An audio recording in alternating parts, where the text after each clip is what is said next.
ಸಾಂಗಾಮಿ ಕಾಯಕರು. ಹೇಳಪ್ಪ ಭಗವಂತ ಏನು ಮಾಡಲಿ? ಕೆಲವು ಮಂದಿಗೆ ಇರ್ತದ ಏನು ಮನಸ್ಸಿನಾಗ, ಏನು ಹಿಂಗೆ ಹೋಗ್ಲೋ, ಏನು ಈ ಮಾರ್ಗಕ್ಕೆ ಹೋಗ್ಲೋ, ಏನು ಸಂಸಾರದಾಗ ಹೋಗ್ಲೋ. ಇಂಥವ್ರಿಗೆ ಭಾಳ ಚಂದ ಉತ್ತರವನ್ನು ತುಕಡೋಜಿ ಮಹಾರಾಜರು ಹೇಳ್ತಾರೆ. ಸಾಂಗಾಮಿ ಕಾಯಕರು ಭಕ್ತಿಕರು ಕಾ ಫೋಟು ಬರು.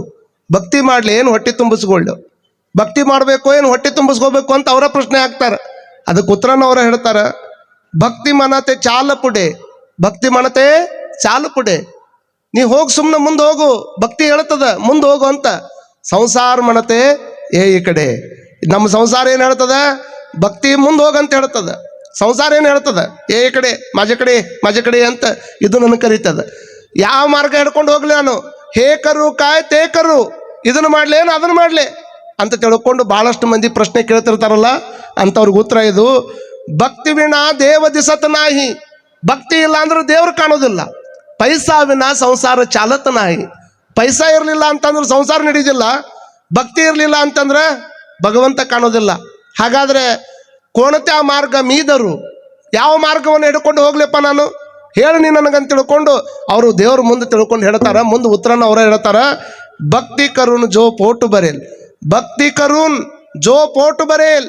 ಭಕ್ತಿಯನ್ನು ಮಾಡ್ಕೊಂತ ಯಾರು ಹೊಟ್ಟೆ ತುಂಬಿಸ್ಕೋತಾರ ಅವರಿಗೆ ಮಾತ್ರ ಭಗವಂತ ಒಲಿತಾನ. ಈ ಕಡೆ ಪಾರಮಾರ್ಥವನ್ನು ಬಿಡಬಾರ್ದು, ಈ ಕಡೆ ಲೌಕಿಕವನ್ನು ಬಿಡಬಾರ್ದು.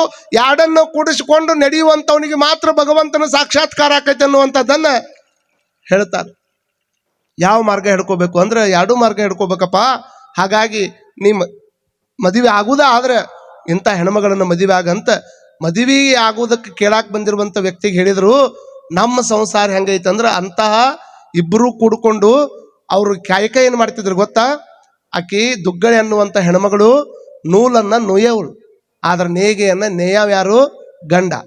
ಇಬ್ಬರೂ ಕೂಡಿ ಅದ್ಭುತವಾಗಿರ್ತಕ್ಕಂಥ ಒಂದು ನೇಗೆಯನ್ನು ನೇಯ್ದ್ರು. ಎಂಥ ನೇಯ್ಗೆ ಅಂದ್ರೆ ಯಾವ ಪರಮಾತ್ಮನು ಸಹಿತ ಆಶ್ಚರ್ಯ ಆಗ್ಬೇಕು ಅದನ್ನು ತೊಗೊಳಕ್ಕೆ. ಅಂಥ ಚಲೋ ಸೀರೆಯನ್ನು ನೇಯ್ದು ಅದನ್ನೇನು ಮಾಡ್ತಾರ? ಸಿದ್ದಾಪುರ ಸಂತಿ ಒಳಗೆ ಒಂದು ಮಾರಾಟಕ್ಕೆ ಬರ್ತಾನೆ. ಅಲ್ಲೇ ಮುದೇನೂರು, ರಾಯಚೂರು ಜಿಲ್ಲಾದಾಗ ಬರ್ತದ. ಮುದೇನೂರು ಅನ್ನುವಂಥ ಊರೊಳಗೆ ರಾಮಲಿಂಗೇಶ್ವರ ದೇವಸ್ಥಾನ. ಆ ದೇವಸ್ಥಾನದಾಗನ ಇವತ್ತಿಗೂ ಅವ್ರದ್ದು ಕುರುಹುಗಳು ಸಿಗ್ತಾವ ನೋಡ್ರಿ. ಯಾವಾಗ ಹೋಗಿ ಚಲೋ ನೇಯ್ದಿರುವಂಥ ಸೀರೆಯನ್ನು ತೊಗೊಂಡು ಹೋಗಿ ಸಿದ್ದಾಪುರ ಅಲ್ಲೇ ಪಕ್ಕದ ಪ್ಯಾಟಿ ಅಲ್ಲಿ ಹೋಗಿ ಮಾರೋದು. ಮಾರಿ ಬಂದು ರೊಕ್ಕದೊಳಗೆ ಒಬ್ಬರ ಊಟ ಮಾಡೋಂಗಿಲ್ಲ. ಇದು ಕಲ್ಯಾಣದ ನಿಯಮ ಹೆಂಗಿತ್ತು?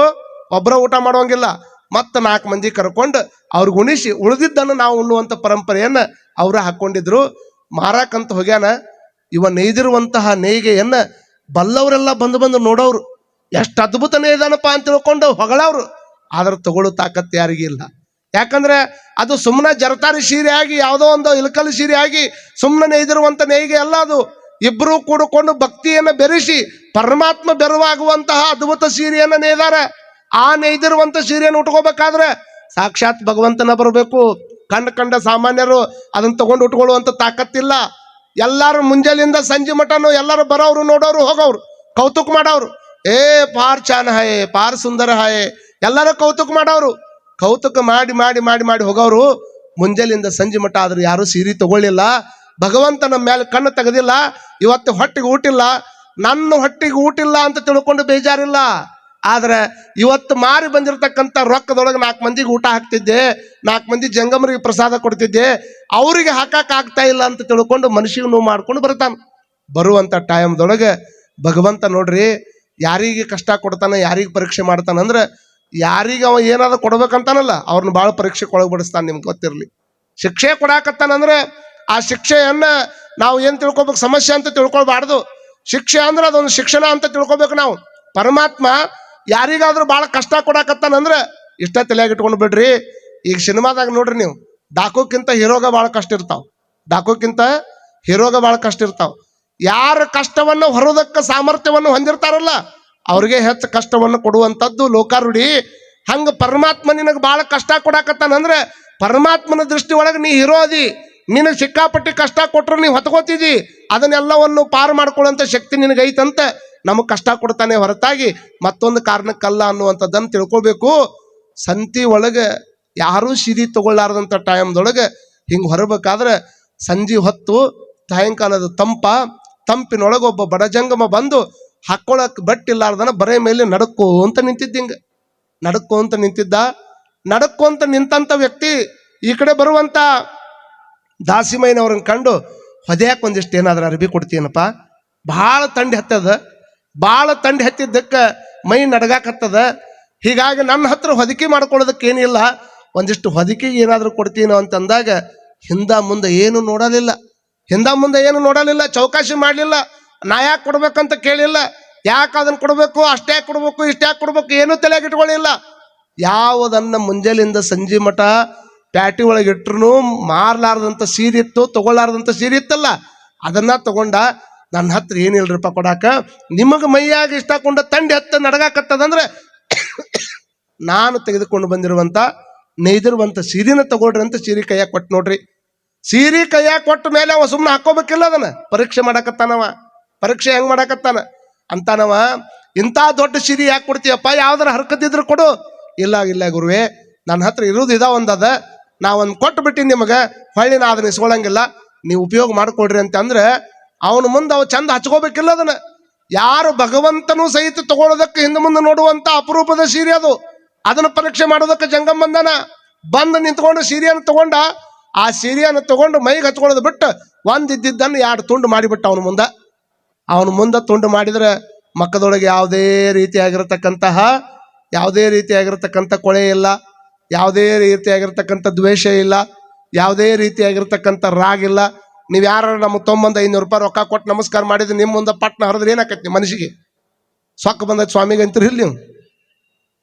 ನಾ ಕಷ್ಟಪಟ್ಟು ದುಡಿದು ಬಂದು ರೊಕ್ಕ ತೊಗೊಂಬಂದು ಇವ್ ಕೈಯಾಗ ಕೊಟ್ರೆ ನನ್ನ ಕಣ್ಣು ಮುಂದೆ ಹರಿದು ಹೋಗಿತ ನೀವು ಅಂತಂದ್ರೆ ಎಷ್ಟು ಸೊಕ್ಕ ಬಂದಿರ್ಬೇಕು ಇವ್ರಿಗೆ ಅಂತ ನೀವು ಹೊರಗಂಡಿಲ್ಲ ಅಂದ್ರೆ ಮನಸ್ಸಿನಾಗರ ಅನ್ನಕೊಳ್ತೀರ. ಆದ್ರೆ ಅವನ ಒಳಗೆ ಏನೂ ಬರಲಿಲ್ಲ, ಅಷ್ಟಕ್ಕೆ ಬಿಡಲಿಲ್ಲ. ಒಂದಿರ್ತಕ್ಕಂಥದ್ದನ್ನು 2 ಮಾಡಿ ಮತ್ತೆ 2 ಮಾಡಿದ. ಒಂದು ಕಾಲಿಗೆ ಹುಣ್ಣಾಗಿತ್ತು, ಅಲ್ಲಿ ಕಟ್ಕೊಂಡ, ಇನ್ನೊಂದು ಕಿವಿಗೆ ತನ್ನ ತಲೆ ಕಟ್ಕೊಂಡ, ಇನ್ನೊಂದು ಪೀಸನ್ನು ತನ್ನ ಹೊದಿಕೆಯನ್ನು ಮಾಡ್ಕೊಂಡ. ಆದರೂ ಸಹಿತ ಮುಖದೊಳಗೆ ಮಂದಹಾಸದಿಂದನೇ ಇದ್ದ ದೇವರದಾಸಿಮಯ್ಯ, ಮಂದಹಾಸದಿಂದ ನಗತಿದ್ದ. ಅಲ್ಲೇ ಮನೆಗೆ ಹೋದ್ರೆ ಊಟ ಇಲ್ಲ, ಇಲ್ಲಿ ನೋಡಿರೋ ತಂದಿರುವಂಥ ಸೀರೆ ಮಾರಿಲ್ಲ, ಹೆಂಡತಿ ಹೋಗಿ ಕೇಳಿದ್ರೆ ಏನು ಹೇಳ್ಬೇಕು ಅನ್ನುವಂಥದ್ದು ಗೊತ್ತಿಲ್ಲ. ಇಂಥ ಟೈಮ್ದೊಳಗೆ ಅವ ಜಂಗಮ ಕೇಳಿದಂತ, ನೀ ಕೊಟ್ಟ ಸೀರೆಯನ್ನು ನಿನ್ನ ಕಣ್ಣು ಮುಂದೆ ಹರಿದ್ನೆಲ್ಲ, ನಿನಗೇನು ಅನಿಸಿಲ್ಲೇನು, ನಿನಗೇನು ನೋವು ಅನಿಸಿಲ್ಲೇನು, ನಿನ್ನ ಮನಸ್ಸಿಗೆ ಏನು ಅನಿಸಿಲ್ಲೇನು? ಹಿಂಗಂದಾಗ ದೇವರ ದಾಸಿಮಯ್ಯ ಹೇಳಿರುವಂಥ ಮಾತು ಎಲ್ಲ ಕುಂತವ್ರು ಸಂಕದವ್ರು ಇರ್ಬೋದು, ತಿಕ್ಕುಂಡಿಯವ್ರು ಇರ್ಬೋದು, ಬೇವರಿಗೆ ಅವ್ರು ಇರ್ಬೋದು, ತಲೆಯಾಗಿಟ್ಕೊಳ್ರಿ. ಒಮ್ಮೆ ದಾನ ನಾನು ಮನಸ್ಸಿನಿಂದ ನನ್ನ ಕೈಯಾಗಿರೋ ಮಟ್ಟ ಅಷ್ಟ ಅದು ನಂದಾಗಿತ್ತು, ನನ್ನ ಕೈಯಾಗಿರೋ ಮಟ್ಟ ಅಷ್ಟ ಅದು ನಂದಾಗಿತ್ತು, ನನ್ನ ಕೈಯಾಗಿಂದ ತಗೊಂಡು ಹೋಗಿ ಅದು ನಿನಗೆ ಅರ್ಪಣೆ ಆಗೈತೆ ಅಂದ್ರೆ ಅದು ನನಗೆ ಸಂಬಂಧಪಟ್ಟಿದ್ದಲ್ಲ. ನೀ ಹರಿದ್ರೇನು, ಅದನ್ನು ಬಿಟ್ರೇನು, ಇಲ್ಲೇ ನನ್ನ ಕಾಲ ತೆಳಗೆ ಹಾಕಿ ಅದನ್ನು ತುಳಿದ್ರೇನು, ನನಗೇನು ಸಂಬಂಧ ಇಲ್ಲಪ್ಪ, ಅದು ನನ್ನ ಸ್ವತ್ತಲ್ಲ, ಅದು ನಿನ್ನ ಸ್ವತ್ತು ಅಂತ ಹೇಳಿದ. ಯಾವನೋ ಒಬ್ಬ ಮಠಕ್ಕೆ ಪ್ಯಾನ್ ಕೊಟ್ಟಿದ್ದ. ಪ್ಯಾನ್ ಕೊಟ್ಟನ, ಹಿಂಗ ಪ್ರವಚನ ನಡೆದೈತಿ, ಗುಡಿ ಒಳಗೆ ನಡೆದಿತ್ತು. ಅವ್ರು ಶೆಕೆ ಆಗಕತ್ತೈತಿ, ಒಂದು ಸ್ವಲ್ಪ ಪ್ಯಾನ್ ಚಲು ಮಾಡ್ರಿ ಅಂದ್ರೆ ಅವ್ರು ಶೆಕೆ ಆಗಕತ್ತೈತಿ, ಪ್ಯಾನ್ ಹಚ್ಚ್ರಿ ಅಂದ ಕೂಡ್ಲೇನ ಅವ ಅಲ್ಲೇ ಕೂತಿದ್ನಂತ ಕೊಟ್ಟಾವ. ಪಟ್ನೆ ಬಂದ್ ಕರ ಜಲ್ದಿ ಬಂದ್ ಕರ ಅಂದವ. ಕಾವು ಕಾಯ್ದಲ್ಲ, ಬಂದ್ ಕರ ತುಮಲ್ಲ ಮಾಹಿತಿ ನೈ ಅಂತ ಅಂದವ. ಏನಾಗೈತಿ ಅಲ್ಲೋ, ಇಷ್ಟ ಕುಂಡ ಮಂದಿ ನೋಡ್ಲಿ ಅಂತಾನೆ ಪ್ಯಾನ್ ಕೊಟ್ಟಿನಿ, ಅದ್ರ ಮೇಲೆ ಸಿಕ್ಕಾಪಟ್ಟಿ ಹೆಸರು ಬರ್ದು ಹಾಕಿನಿ, ಮತ್ತೆ ಹಚ್ಚಿದ್ರೆ ತಿರ್ಗಾಕತ್ತಿದ್ರೆ ಮಂದಿಗೆ ಹೆಸರು ಕಾಣೋದಿಲ್ಲ. ತಿಳಿದತಿಲ್ಲ ನಿಮಗೆ? ಅದ್ರೊಳಗೆ ಎಲ್ಲ ಹೆಸರು ಬರ್ದಿದ್ದವ ಕಾಂದಾನದ್ದ, ಇಂಥವ್ರ ಮಗ ಹಿಂಗಾಗೈತಿ ಅಂತ ತಿಳ್ಕೊಂಡು ಒಂದು ಪ್ಯಾನ್ ಕೊಟ್ಟನ, 20 ಮಂದಿ ಹೆಸರು ಬರ್ಕೊಂಡ್ ಬಂದಾನ ಅದ್ರಾಗ. ಅದನ್ನ ಎಲ್ಲಾರು ನೋಡ್ಬೇಕು, ಏನ್ರಿ ಪ್ಯಾನ್ ನೀವ ಕೊಡಿಸಿಲ್ಲ ಅಂತ ಅನ್ಬೇಕು ಮಂದಿ. ಹೆಸರಿಗೆ ಆಗಿ ಪ್ಯಾನ್ ಕೊಡಿಸಿದ ಮಂದಿ ಭಾಳ ಐತಿ, ಹೆಸರಿಗೆ ಆಗಿ ಮತ್ತೊಂದು ಮಾಡೋರು ಭಾಳ ಮಂದಿ ಅದಾರ. ಹೆಸರೆಂಬುದೇನ್ ಕಸರು ಬೀಸುವ ಗಾಡಿ, ಹಸೆಯೊಂದು ನಿನಗೇಕು ಬ್ರಹ್ಮಪುರಿಯೊಳಗೆ. ಹೆಸರಿಗೆ ಯಾಕೆ ಬಡದಾಡ್ತೀಯಪ್ಪ, ಕುಂದ್ರೋದಕ್ಕೆ ಮತ್ತೊಂದು ಕುರ್ಚಿ ಹಾಕ್ಬೇಕಂತಿದಿ. ಎಷ್ಟಾಕೊಂಡ ಅದ್ಭುತವಾಗಿರ್ತಕ್ಕಂಥ ಭೂಮಿ ಅನ್ನುವಂಥ ಹೊದಿಕೆ ಕೊಟ್ಟಾಳಲ್ಲ ತಾಯಿ, ಎಷ್ಟು ಚಂದ ನೋಡ್ರಿ. ಎಷ್ಟು ಮಂದಿನೂ ಹೊತ್ಕೊಂಡು ಕುಂದ್ರುವಂಥ ಸಾಮರ್ಥ್ಯ ಈ ಭೂಮಿ ತಾಯಿ ಮೇಲೆ ಐತಿ. ಯಾಕೆ ಭೂಮಿ ತಾಯಿಗೆ ನಾವು ನಮಸ್ಕಾರ ಮಾಡಬೇಕು ಅಂದ್ರೆ, ನಮ್ಮನ್ನೆಲ್ಲರನ್ನು ಹೊತ್ಕೊಂಡು ಕೆಟ್ಟವ್ರನ್ನೂ ಹೊತ್ಕೊಂಡು ನಿಂತದ, ಒಳ್ಳೆಯವ್ರನ್ನೂ ಹೊತ್ಕೊಂಡು ನಿಂತದ, ತನ್ನ ಹೊಟ್ಟೆಯನ್ನು ಅಗೆಯವ್ರನ್ನೂ ಸಹಿತ ಕ್ಷಮ ಮಾಡ್ತಾಳ. ಹೀಗಾಗಿ ಭೂಮಿ ತಾಯಿ ಅನ್ನುವಂಥಕ್ಕೆ ಬಹಳ ದೊಡ್ಡಕ್ಕೆ ಅನ್ನುವಂಥದ್ದನ್ನ ನಮ್ಮ ಹಿಂದಿಲಿ ಯಾರು ತಿಳ್ಕೊಂಡು ಸದಾಕಾಲ ಭೂಮಿ ತಾಯಿಗೆ ಪೂಜೆ ಮಾಡ್ತಾರ. ಹಿಂಗೆ ಕೊಟ್ಟಿನಂದ ಕೂಡ್ಲೇನ ಮತ್ತೆ ಮುಂದುವರೆದು ಆತ ಸುಮ್ಮನಾಗಿ ಮನೆಗೆ ಹೋಗಿಬಿಡ್ತಾನ. ಮನೆಗೆ ಹೋದ ಕೂಡ್ಲೇನ ಗಂಡು ಬರ್ತಾನ, ಮಾರಿ ತೊಗೊಂಬಂದಿರುವಂಥ ಹಣದೊಳಗೆ ಏನಾದರೂ ಮಾಡಿ 4 ಮಂದಿ ಜಂಗಮರು ಊಟ ಮಾಡಿಸ್ಬೇಕಂತ ಹೆಂಡತಿ ಕುಂತಾಳ. ಇದ್ದರು ತಾಂತ ಬಂದು ಇದ್ದಂಗೆ ಹೇಳಿಬಿಟ್ಟ. ಜಂಗಮ ಬಂದ, ಸಂತಿ ಒಳಗಂತರೂ ಯಾರು ಸಿರಿ ತಗೊಳ್ಳಿಲ್ಲ.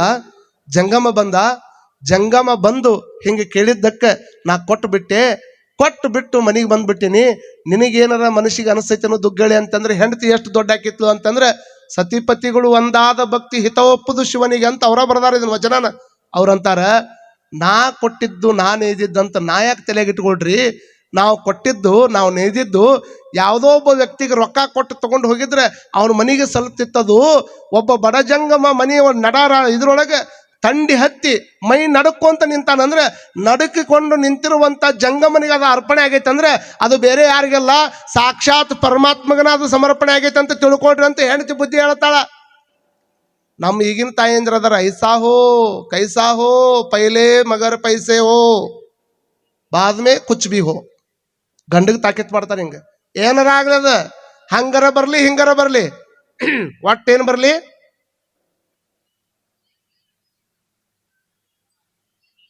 ಪೈಸಾ ಹೋ ಮುಜೆ ಮಾಲೂಮ್ ಹೋ. ಕೇಳ್ರಿ, ಅವ್ನು ಹುಡುಗ ಹೇಳಕತ್ತ ಪೈಸಾ ಹೋ ಅಂತ ಹೇಳ್ಕೊಂಡು. ಯಾಕಂದ್ರೆ ರೊಕ್ಕ ಅನ್ನುವಂಥದ್ದು ಹಂಗಿರ್ತದ. ಅದು ಇಲ್ಲ ಅಂದ್ರೆ ಏನು, ಅದು ಇಲ್ಲ ಅಂದ್ರೆ ಏನು ಮಾಡಕ್ಕ ಆಗುದಿಲ್ಲ. ವಿಚಾರ ಮಾಡ್ಕೊಳ್ಬೇಕು. ಅಲ್ಲಿ ಒಂದು ಸ್ವಲ್ಪ ನೀರು ಹೊಡ್ಸಾಕತ್ತಾರಿಲ್ರಿಪ್ಪ, ಈ ಬರುದಾರ್ಯಾಗ ಒಂದು ಸ್ವಲ್ಪ ನೀರು ಇನ್ನೊಂದು ಸ್ವಲ್ಪ ಹೆಚ್ಚು ಹೊಡ್ಸುವಂಥ ಪ್ರಯತ್ನ ಮಾಡ್ಬೇಕ್ರಿಪ್ಪ ದಯಮಾಡಿ. ಧೂಳು ಭಾಳ ಹೇಳ್ತೈತಿ. ವಿಚಾರ ಮಾಡ್ರಿ. ಯಾವಾಗ ಮನಿ ಒಳಗೆ ಬಂದು ಮಕ್ಕೊಂಡಾರ, ಪರೀಕ್ಷೆ ಅಂದ್ರೆ ಹೆಂಗಿರ್ತದ, ಹರ ತನ್ನ ಭಕ್ತರನ್ನು ತಿರುವಂತೆ ಮಾಡುವ, ಹರ ತನ್ನ ಭಕ್ತರನ್ನು ಪ್ರಶ್ನೆಗೆ ತಿರ್ಕೊಂಡು ತಿನ್ನುವಂಗೆ ಮಾಡ್ತಾನಂತ. ಮತ್ತೊಬ್ಬರ ಮನೆಗೆ ಹೋಗಿ ಬೇಡ್ಕೊಂಡು ತಿನ್ನುವಂಗೆ ಮಾಡ್ತಾನೆ ನಿಮ್ಮನ್ನ. ಆಮೇಲೆ ಸುವರ್ಣದ ಚಿನ್ನದಂತೆ ಒರೆದು ನೋಡುವ ಬಂಗಾರವನ್ನ ಏನಾದ್ರೂ ಒಂದು ಆಭರಣ ಮಾಡ್ಬೇಕಂದ್ರೆ ಎಷ್ಟು ಸುಡ್ತಾರ ಅದನ್ನ. ಬಂಗಾರವನ್ನು ಸುಟ್ಟು ಕೆಂಪು ಮಾಡಿ ಅದ್ರದ್ದೆಲ್ಲ ಸುಟ್ಟು ಎಲ್ಲ ಮೈ ಎಲ್ಲ ಕೆಂಪಾಗಿರ್ತದ. ಆಮೇಲೆ ತಮಗೆ ಹೆಂಗ್ ಬೇಕಾ ಹಂಗ ಆಭರಣ ಮಾಡ್ತದ. ಆದ್ರೂ ನನ್ನ ಸುಟ್ಟಾರ ಅಂತ ಹೇಳ್ಕೊಂಡು ಅದು ಒಟ್ಟ ಬೇಜಾರಾಗಂಗಿಲ್ಲ. ಕಬ್ಬು ಭಾಳ ಮಂದಿ ಕಬ್ಬು ಬೆಳಿತಿರಲ್ಲ, ಕಬ್ಬಿನ ಗಾಣದಾಗ ಹಾಕಿದ್ರೆ ಕಬ್ಬು ಏನ್ ಮಾಡ್ತೈತದ, ಸಿಕ್ಕಾಪಟ್ಟೆ ಅದಕ್ಕೆ ತ್ರಾಸ ಕೊಟ್ಟ ಹಂಗ ಸಪ್ಪಿ ಹೊಡೆದು ಹೊಟ್ಟಿಯನ್ನೆಲ್ಲ ಬಗದು ರಸ ತೆಗಿತಾರಲ್ಲ, ನನ್ನ ಇಷ್ಟಾಕೊಂಡ ಹೊಟ್ಟಿ ಒಳಗೆ ಹಾಕಿ ಸಿಕ್ಕಾಪಟ್ಟಿ ತ್ರಾಸ ಮಾಡ್ಯಾರ ಅಂತ ತಿಳ್ಕೊಂಡು ಅದು ಕಬ್ಬಿನ ರಸ ಸಿಹಿ ಬಿಡ್ಲಾರ್ದನ ಕೈ ಬಿಟ್ಟೈತೇನ್ರಿ? ಇಲ್ಲ. ಒರೆದು ನೋಡುವ ಸುವರ್ಣದ ಚಿನ್ನದಂತೆ, ಅರೆದು ನೋಡುವ ಕಬ್ಬಿನ ಕೋಲಿನಂತೆ, ಬೆದರದೆ ಬೆಚ್ಚದೆ ಇದ್ದಡೆ ಕರಬಿಡಿದೆತ್ತಿಕೊಂಬ ನಮ್ಮ ರಾಮನಾಥ. ಹೆದರ್ಲಾರ್ದಂಗ ಬೇಕಾದ್ದು ಮಾಡಪ್ಪ, ನೀ ಬೇಕಾದ್ದು ಮಾಡಿದ್ರು ಸಹಿತ ನಾ ಅಂಜುದಿಲ್ಲ ಅಂತ ತಿಳ್ಕೊಂಡು ಯಾವ ನಿಶ್ಚಿಂತನಾಗಿರುತ್ತಾನ ಅಂತವಂಗ ಭಗವಂತ ಒಲಿತಾನ ಅನ್ನುವಂಥದ್ದನ್ನ ನಾವೆಲ್ಲ ತಲೆಗಿಟ್ಕೊಳ್ಬೇಕಾಗ್ತದೆ. ಆ ರಾತ್ರಿ ಒಳಗೆ ಒಬ್ಬ ಜಂಗಮ ಬಂದು ನನಗೆ ಹೊಟ್ಟೆ ಹಸತಿ ಏನಾದ್ರು ಕೊಡ್ರಿ ಅಂದ್ರೆ, ಇವ್ರಿಗೆ ಊಟಕ್ಕಿಲ್ಲ ಅವ್ರಿಗೇನು ಕೊಡಕ್ಕಾಗ್ತದೆ? ಇದ್ದಾಗ ಕೊಡೋದು ದೊಡ್ಡದಲ್ಲ. ಭಾಳ ಮಂದಿ ಇದ್ದಾಗ ಕೊಡೋರು ಅದಾರ ದಾನಾನ, ಇದ್ದಾಗ ಕೊಡೋದು ದೊಡ್ಡದಲ್ಲ. ನಮ್ಮ ಹತ್ರ ಏನಿಲ್ಲಾರ್ದಾಗ ತಂದು ಕೊಡ್ತೀವಲ್ಲ, ಅದು ನಿಜವಾದ ದಾನ. ನನಗಿಲ್ಲಾರ್ದಾಗ ನನಗೆ ಊಟಕ್ಕಿದ್ದಾಗ ಕೊಡುವಂಥದ್ದು ದೊಡ್ಡದಲ್ಲ. ನೀನು ಏನಾದ್ರೂ ಊಟ ಮಾಡುವಂಥ ಟೈಮ್ದೊಳಗೆ ಹಸಿವಾದಾಗ ಊಟ ಮಾಡುವಂಥದ್ದು ನಮ್ಮ ದೇಶದ ಪ್ರಕೃತಿ. ಅದು ಹಸಿವಾದಾಗ ಊಟ ಮಾಡೋದೇನೈತಲ್ಲ ಅದು ನಮ್ಮ ಪ್ರಕೃತಿಯ ಧರ್ಮ. ಯಾರಿಗೆ ಹಸಿವಾಗೈತೆ ಅವ್ರು ಊಟ ಮಾಡ್ಬೇಕು. ಹಸಿವ ಆಗಲಾರ್ದನ ಊಟ ಮಾಡೋದೇನೈತಲ್ಲ ಅದು ವಿಕೃತಿ. ಅದು ಹಸಿವ ಆಗಿರಂಗಿಲ್ಲ, ಸುಮ್ಮನೆ ಉಣ್ಣೋದಪ್ಪ ಹಂಗ ಒತ್ತಾಯ ಮಾಡ್ತಾರಂತ ಉಂಡು ಬಿಡೋದು, ಅದು ವಿಕೃತಿಯ ಧರ್ಮ. ಹಸಿವಾದಾಗ ಉಣ್ಣೋದು ಪ್ರಕೃತಿ, ಹಸಿವ ಆಗಲಾರ್ದಾಗ ಉಣ್ಣೋದು ವಿಕೃತಿ. ನನಗೆ ಹಸಿವಾದ್ರೂ ಸಹಿತ ಯಾರಾದರೂ ಒಬ್ಬರು ಭವತಿ ಭಿಕ್ಷಾಂದೇಹಿ ಅಂತ ಬಂದು ಮುಂದೆ ನಿಂತಾರಂದ್ರೆ ನನ್ನ ತಟ್ಟಿ ಒಳಗಿರುವಂಥ ಅನ್ನವನ್ನ ಅವ್ರಿಗೆ ಕೊಟ್ಟು ಉಣ್ಣುವಂಥದ್ದು ಏನೈತಲ್ಲ ಇದು ಭವ್ಯ ಭಾರತದ ಸಂಸ್ಕೃತಿ ಅನ್ನುವಂಥದ್ದನ್ನು ನಾವು ತಿಳ್ಕೊಳ್ಬೇಕು. ಅವಾಗ ದುಗ್ಗಳೆ ಅಂತಾಳ, ಎಂಥ ಪರೀಕ್ಷೆ ಕಾಯಿಲೆ ಬಂತಪ್ಪ. ಜಂಗಮ ಬಂದು ಮನೆಗೆ ಬಂದು ಕೇಳಿದಾಗ ಇಲ್ಲ ಅಂದ್ಬಿಟ್ರೆ ಏನಕ್ಕೈತಿ ನಮ್ಮ ಪರಿಸ್ಥಿತಿ ಅಂತ ತಿಳ್ಕೊಂಡು ಒಳಗೆ ಹೋಗಿ ನೋಡ್ತಾಳೆ. ಇಷ್ಟು ಭತ್ತನ ತಗೊಂಡು ಕುಟ್ಟಿ ತಗೊಂಡು ಹೋಗಿ ಅನ್ನ ಮಾಡಿದ್ಲು. ಇರುವಂತ ಇಷ್ಟು ಭತ್ತ ತಗೊಂಡು ಹೋಗಿ ಅನ್ನ ಮಾಡಿ ಅದನ್ನ ಭಕ್ತಿಯಿಂದ ಸಮರ್ಪಣೆಯನ್ನು ಮಾಡಿದ್ರೆ ಇಟ್ಟು ಭತ್ತ ಉಣ್ಣಾಕ ಅವಂಗ ಹೋಗಿ ಸಮರ್ಪಣೆಯನ್ನು ಮಾಡಿ ಭಕ್ತಿಯಿಂದ ಇದನ್ನ ತಗೊಳ್ರಪ್ಪ ನೈವೇದ್ಯ ಅಂತ ತಿಳ್ಕೊಂಡು ಉಂಡ್ರೆ ಅನ್ನ ಉಣ್ಣಾಕ ಆಗ್ಲಿಲ್ಲ ಅಂತ ಆ ಜಂಗಮ್ಮಗೆ. ಯಾಕಂದ್ರೆ ಅದ್ರ ಭಕ್ತಿ ಕುಡ್ಕೊಂಡಿತ್ತಲ್ಲ, ಅದ್ರಾಗ ಅದು ಭಕ್ತಿ ಕುಡ್ಕೊಂಡಿದ್ದ ಕಾರಣಕ್ಕಾಗಿ ಆಟ ಕೊಟ್ಟರು ಸಹಿತ ಆತನ ಹೊಟ್ಟೆ ತುಂಬಿತ್ತು. ನಿಮಗೆ ಒಳ್ಳೇದಾಗ್ಲಿ. ನನ್ನ ನಡುರಾತ್ರಿ ಒಳಗೆ ಹೊಟ್ಟೆ ಹಸ್ತಂತ ಟೈಮ್ದೊಳಗೆ ನನ್ನ ಹೊಟ್ಟೆಯನ್ನು ನೀವು ತುಂಬಿಸಿರಿ ಅಂದ್ರೆ ನಿಮಗೆ ಎಂದೂ ಕೂಡ ಅನ್ನ ಕೊರತೆ ಆಗ್ಲಾರ್ದಂಗಿರ್ಲಿ ಅಂತ ಇಟ್ಟು ಹರಿಶ್ ಹೋಗಿಬಿಟ್ಟು ನೋಡ್ರಿ ಜಂಗಮ. ಇಟ್ಟು ಹರಿಶ್ ಹೋಗಿಬಿಟ್ಟ. ಇಟ್ಟು ಹರಿಶ್ ಹೋದ. ಇವ್ರು ಆನಂದವಾಗಿ ಮಲ್ಕೊಂಡು ಮುಂಜಾನೆ ಎದ್ದು ನೋಡ್ತಾರೆ, ಇದ್ದ ಮನಿ ಅಲ್ಲ ಜೋಪಡಿ ಹೋಗೈತಿ, ಅರಮನೆ ಸೃಷ್ಟಿ ಆಗೈತಿ. ಅರಮನೆ ಆದಂಗೆ ಆಗಿಬಿಟ್ಟದ. ಮೈ ಮೇಲೆಲ್ಲ ಚಿನ್ನಾಭರಣ ಬಂದಾವ, ಇಷ್ಟೆಲ್ಲ ದೊಡ್ಡ ಆಳು ಕಾಳು ಬಂದು ನಿಂತಾವ. ಅವಾಗ ಇದನ್ನೆಲ್ಲ ನೋಡಿದ ಮೇಲೆ ದುಗ್ಗಳಿಯನ್ನ ನೋಡಿ ದೇವರ ದಾಶಿಮಯ್ಯನವ್ರು ಅಂತಾರಂತ, ಇದು ಬೇರೆ ಏನಲ್ಲ, ಪರಮಾತ್ಮ ನಮಗೆ ಪರೀಕ್ಷೆ ಮಾಡ್ಯಾನ. ಪರೀಕ್ಷೆ ಒಳಗೆ ನಾವು ಗೆದ್ದಿದ್ದಕ್ಕೆ ಇಷ್ಟೆಲ್ಲ ಅವ ಅನುಕರಣೆ ಮಾಡ್ಯಾನ. ಅವಂಗೊಂದು ತವನದಿ ಬಿಟ್ಟು ಹೋಗಿದ್ನಂತ. ತವನದಿ ಅಂದ್ರೆ ಭಗವಂತ ಬಿಟ್ಟು ಹೋಗಿರುವಂತ ಅಕ್ಷಯ ಪಾತ್ರೆ. ಅದು ಹೇಗೆ ದ್ರೌಪದಿಯ ಸೀರೆಯನ್ನು ಎಳಿಬೇಕಾದ್ರೆ ಕೃಷ್ಣ ಪರಮಾತ್ಮ ಆಕೆಗೆ ಏನು ಬಿಟ್ಟಿದ್ದ? ಅಕ್ಷಯಾಂಬರ ಬಿಟ್ಟಿದ್ನಿಲ್ಲ. ಎಷ್ಟು ಜಗ್ಗಿದ್ರೂ ಸಹಿತ ಮುಗಿಲಾರ್ದಂಥ ಅಕ್ಷಯಾಂಬರವನ್ನ ಹೆಂಗೆ ಬಿಟ್ಟಿದ್ದ? ತವನಿಧಿಯನ್ನು ಕೊಟ್ಟ. ದಾಸ ಭಕ್ತಿ ಎಂತ ಹೃದಯ, ದಾಸ ಮಾಡಿದಂಥ ಹೃದಯ. ಬಸವಣ್ಣವ್ರಂತಾರೆ ಭಕ್ತಿ ಎಂತ ಹೃದಯ. ದಾಸ ದುಗ್ಗಳೆಯವರು ಮಾಡಿದಂಥ ಭಕ್ತಿಯನ್ನ ಎಲ್ಲರಿಗೂ ಮಾಡೋಕ್ಕಾಗೋದಿಲ್ಲ. ಹೇಳಾಕ ಚಂದ, ಕೇಳಾಕ ಚಂದ ಆಗ್ತದ. ನಾವು ಒಂದೇನಾದ್ರು ಹೇಳಿದ್ರೆ ಅದಕ್ಕೆ ಮತ್ತೆ 3 ಪ್ರಶ್ನೆ ಕೇಳೋರು ನಾವು. ಇದು ಯಾಕೆ ಹಿಂಗೆ, ಅದಕ್ಕೆ ಯಾಕೆ ಹಿಂಗೆ, ಇದನ್ನ ಯಾಕೆ ಕೊಡಬೇಕು, ಅದನ್ನ ಯಾಕೆ ಕೊಡಬೇಕು, ಹಿಂಗೆ ನಾವು ವಿಚಾರ ಮಾಡ್ಕೊಳ್ಳೋರು. ಆದ್ರೆ ಎಂಥ ಪರಿಸ್ಥಿತಿ ಬಂದ್ರೂ ಸಹಿತ ನನಗೆ ಯಾಕೆ ಇಂಥ ಪರಿಸ್ಥಿತಿ ಬಂದೈತೆ ಅಂತ ವಿಚಾರ ಮಾಡಲಿಲ್ಲ, ತಗೊಂಡು ಹೋಗಿ ಕೊಟ್ಟು ಬಿಡ್ತಾರ. ಇದು ಕಲ್ಯಾಣದೊಳಗೆ ನಡೀತದ. ನಿನ್ನೆ ದಿವಸ ನಾನು ನಿಮ್ಗೆ ಹೇಳಿದ್ದೆ, ಅವತ್ತಿನ ಕಲ್ಯಾಣದ ದಿವಸ ಏನೊಂದು ದೊಡ್ಡ ಪ್ರಸಂಗ ನಡೀತದ. ಎಲ್ಲಾ 6,000 ಮಂದಿ ಜಂಗಮರ ಕರ್ಕೊಂಡು ಇವತ್ತು ಬಸವಣ್ಣ ಅವರು ಕನುವಾವು ಮಠಕ್ಕೆ ಬಂದಾರ. ಅದನ್ನ ನೋಡ್ಕೊಂಡು ಚೋರಿ ಚಿಕ್ಕಣ್ಣ ಬಂದ, ಅದನ್ನ ನೋಡ್ಕೊಂಡು ಬಂತಾದೇವಿ ಬಂದ್ಲು. ಬಂತಾದೇವಿ ಬಂದು ಹೇಳಿದ ಮೇಲೆ ಅವ್ರನ್ನ ನೋಡ್ಬೇಕಂತ ತಿಳ್ಕೊಂಡು ಯಾರು ಬಂದ್ರು? ಒಬ್ಬ ಅದ್ಭುತವಾಗಿರ್ತಕ್ಕಂಥ ಕಾಶ್ಮೀರದ ಅರಸ ಬರ್ತಾನ್ರಿ ಕಲ್ಯಾಣಕ್ಕೆ. ನೋಡ್ರಿ, ಸಹಜವಾಗಿರ್ತಕ್ಕಂಥ ವ್ಯಕ್ತಿ ಹಿಂಗ್ ಬರ್ತಾನಂದ್ರೆ ದೊಡ್ಡದಲ್ಲ. ಅವನಿಗೆ ಬರಾಕ ಅವಂದ ಸಿಕ್ಕಾಪಟ್ಟಿ ಕೆಲಸದ. ಅಂತ ವ್ಯಕ್ತಿ ಕಲ್ಯಾಣಕ್ಕೆ ಬರ್ಬೇಕಂತ ತಿಳ್ಕೊಂಡು ತಲೆ ಮೇಲಿರುವಂತ ಬಂಗಾರದ ಕಿರೀಟ ತೆಗೆದಿಟ್ಟು ತನ್ನ ಮಗ ಲಿಂಗರತಿಗೆ ಪಟ್ಟ ಕಟ್ಟಿದ. ಲಿಂಗರತಿಗೆ ಪಟ್ಟ ಕಟ್ಟಿ ಆಮೇಲೆ ತನ್ನ ತಿಳಗಾವಿ ಬಟ್ಟೆ ಹಾಕ್ಕೊಂಡು ಕಾಲಾಗ ಅವಿಗೆ ಹಾಕ್ಕೊಂಡು ಕಲ್ಯಾಣದ ಕಡೆ ಮರಟಗ ಮಾಡ್ಕೊಂಡು ಹೊಂಟ. ಹೆಂಡತಿಗಂತಾನಂತ, ಹೆಂಡತಿಗೆ ನೋಡು, ಕಲ್ಯಾಣ ಅಂದ್ರೆ ನೀ ತಿಳ್ಕೊಂಡಷ್ಟು ಸುಲಭಿಲ್ಲ. ಮತ್ತು ನೀನು ಮಗನ ಕೊಟ್ಟಾಗ ರಾಜ್ಯಭಾರ ಮಾಡ್ಕೊಂತ ಆರಾಮಿಲ್ಲೇ ಇರು, ನಾ ಕಲ್ಯಾಣಕ್ಕೆ ಹೋಗ್ತೀನಿ ಅಂದಾಗ ಆ ಗಂಗಾಂಬಿಕಾ ದೇವಿ ಹೇಳ್ತಾಳೆ. ಆಕಿನ ಹೆಸರು ಮೊದಲು ಗಂಗಾಂಬಿಕಾ ದೇವಿ, ಆಮೇಲೆ ಮಹಾದೇವಿ ಅಕ್ಕಾಳ. ಗಂಗಾಂಬಿಕಾ ದೇವಿ ಅಂತಾಳಂತ, ಒಡೆಯ ಮೈತುಂಬ ಬಂಗಾರ ಅದ, ಮೈತುಂಬ ಚಲೋ ಬಂಗಾರ ಹಾಕ್ಕೊಂಡು ನೀ ಕಟ್ಟಿರುವಂಥ ಮಂಗಲ ಸೂತ್ರ ಕೊಳ್ಳಾಗಿರ್ಲಿಲ್ಲ ಅಂದ್ರೆ ಈ ಬಂಗಾರಕ್ಕೆ ಏನು ಬೆಲೆ ಐತಿ ಒಡೆಯ? ಮೈತುಂಬ ಬಂಗಾರ ಅದ, ಆದ್ರೆ ನಿಮ್ಮ ಮಂಗಲ ಸೂತ್ರನೇ ಇರಲಿಲ್ಲ ಅಂದ್ರೆ ಈ ಬಂಗಾರಕ್ಕೆ ಏನು ಬೆಲೆ ಅದ? ಹಾಗಾಗಿ ನೀನೆಲ್ಲಿರ್ತಿದ್ದೆ ಅಲ್ಲೇ ನಾನು ಇರ್ತೀನಿ, ಹೊರತಾಗಿ ನಾನು ಮಾತ್ರ ಇಲ್ಲಿ ಇರಾಕ ಒಲ್ಲೆ ಅಂತ ತಿಳ್ಕೊಂಡು ಗಂಡನ ಕೊಟ್ಟಾಗ ಎಲ್ಲ ಐಷಾರಾಮಿ ಜೀವನ ಬಿಟ್ಟು ಕಲ್ಯಾಣಕ್ಕೆ ಹೋಗೋದಕ್ಕೆ ರೆಡಿ ಆಕ್ಕಾಳ. ಕಾಶ್ಮೀರದ ಅರಸ ಮಹಾದೇವ್ ಭೂಪಾಲನ ಹೆಂಡತಿ ಗಂಗಾಂಬಿಕಾ ದೇವಿ. ನೋಡ್ರಿ, ವಿಚಾರ ಮಾಡ್ರಿ, ತನ್ನ ಮಗನ ಪಟ್ಟ ಕಟ್ಟಿ ತಿಳಗಾವಿ ಬಟ್ಟೆ ಹಾಕ್ಕೊಂಡು ಬಂಗಾರದ ಎಲ್ಲ ಸಾಮಾನು ಹೊರಗಿಟ್ಟು ಶಾಂತ ರೀತಿಯಿಂದ ತಲೆ ಮೇಲೆ ಒಂದು ಗಂಟು ಹೊತ್ಕೊಂಡು ಕಲ್ಯಾಣದ ಕಡೆ ಹೋಗಾಕ ಮಕ ಮಾಡಿದ್ರು. ಕಲ್ಯಾಣ ಕಡೆ ಹೋಗ್ಬೇಕಾದ್ರೆ ಒಂದು ಪ್ರಸಂಗ ನಡೀತೈತಿ. ಹಿಂಗೆ ಒಂದಿಷ್ಟು ಕಿಲೋಮೀಟರ್ ದೂರ ಬಂದಿದ್ರು. ಅಲ್ಲಿ ಅವ್ರ ಕಾಲಾಗ ಒಂದು ಬಂಗಾರದ ನಾಣ್ಯ ಬಿದ್ದಿತ್ತು. ಬಂಗಾರದ ನಾಣ್ಯ ನೋಡಿ ಮತ್ತು ನನ್ನ ಹೆಂಡತಿಗೆ ಹಿಂದಿಲ ರಾಜ ಮರ್ಯಾದೆ ಏನಾದರೂ, ರಾಜ್ಯದ ಗೌರವ ಏನಾದರೂ, ರಾಜ್ಯದೊಳಗೆ ಹಾಕ್ಕೊಂಡು ಬಂಗಾರ ಏನಾದರೂ ನೆನಪಿಗೆ ಬಂದ್ಗಿಂದಿತ್ತು ಅಂತ ತಿಳ್ಕೊಂಡು ಅವಾಗ ಮಹಾದೇವ್ ಭೂಪಾಲ್ ಏನು ಮಾಡಿದ, ಇದ್ದ ಬಂಗಾರದ ಮೇಲೆ ಒಂದಿಷ್ಟು ಮಣ್ಣು ಹಾಕಿ ಮುಂದೆ ಹೋದ. ಇದ್ದ ಬಂಗಾರದ ಮೇಲೆ ಮಣ್ಣು ಹಾಕಿ ಮುಂದೆ ಹೋಗಿ ಸ್ವಲ್ಪ ದೂರ ಹೋಗಿ ಕುಂತ್ರಿಬ್ರು. ಗಂಗಾ, ನಾನೊಂದೇನೋ ಮಾಡಿದೆ, ನಿನಗೆ ಗೊತ್ತಾಯ್ತನೋ ಅಂತ ಕೇಳಿದವ. ಇಲ್ಲಿ ಬಿಡ್ರಿ, ನನಗೇನು ಗೊತ್ತಾಗಿಲ್ಲ ಅಂತ ಹೇಳಿದ್ಲಕ್ಕಿ. ಇಲ್ಲ, ನಾನು ಕಾಲಿನಿಂದ ಒಂದಿಷ್ಟು ಮಣ್ಣು ಹಾಕಿದೆ, ಅದನ್ನಾರು ನೋಡಿದೇನು? ಇಲ್ಲ, ಅದನ್ನು ನೋಡಿಲ್ಲ ಬಿಡ್ರಿ ನಾನು ಅಂದ್ಲಕ್ಕಿ.